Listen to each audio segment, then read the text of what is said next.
We're at the Civil War Museum in Carthage, Missouri. There was a big Civil War battle, the Battle of Carthage. Let's check it out.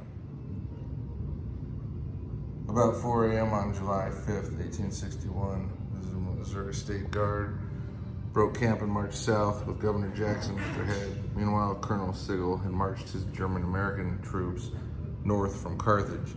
The opposing forces met just north of Dry Fork Creek, and both sides deployed for battle.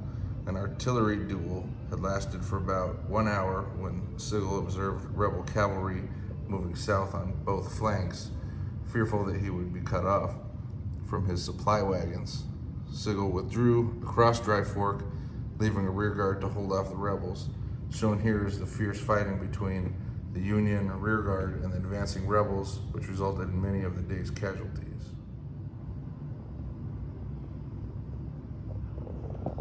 So do you want a t-shirt or anything?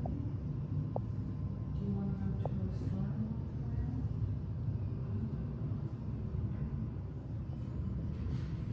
Here's the battle taking place right here, and then it shows the smoke from the guns and stuff, and then it's showing the flanking there on the sides that it was talking about there, and right here.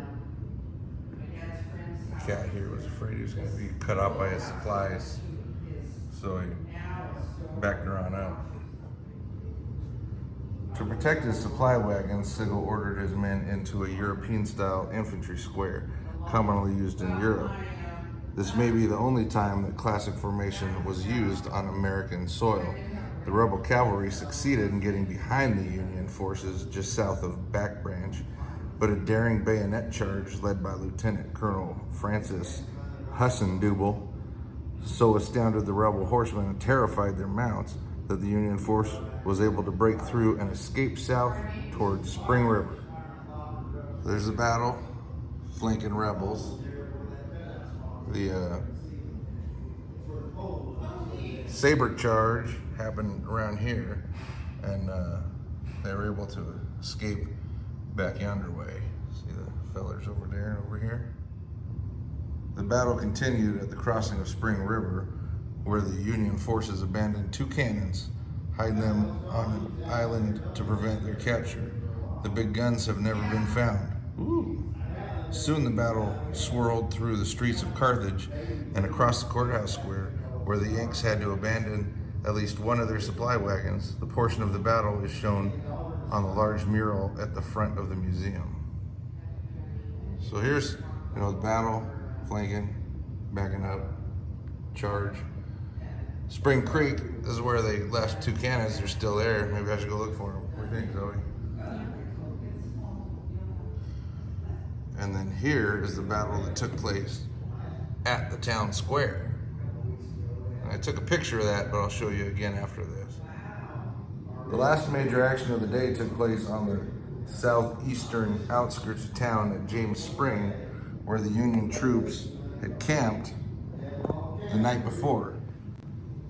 Sigel placed his remaining cannon on the bluff overlooking the spring and held off the rebels until his infantry could escape.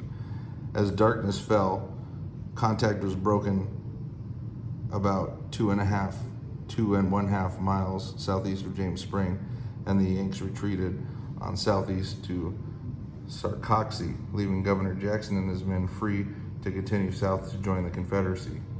James Spring, later called Carter Spring, now is a central feature of the Battle of Carthage State Park and is open daily for visitors. So here's the Battle of Carthage, and then the last action of the day. Here's the cannons up on the bluff on the creek.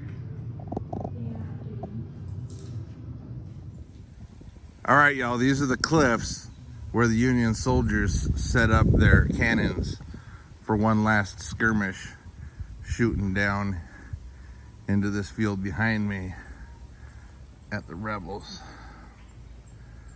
This is the last skirmish of the Battle of Carthage right here.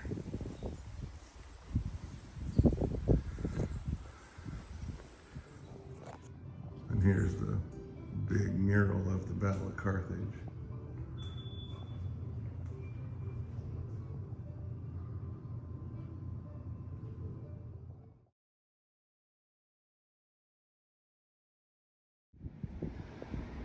Now this painting allegedly depicts something that happened where this lady sewed the American flag into her petticoat, because this area was not all the way north and not all the way south. So you didn't go telling what side you were on, because you could get murdered.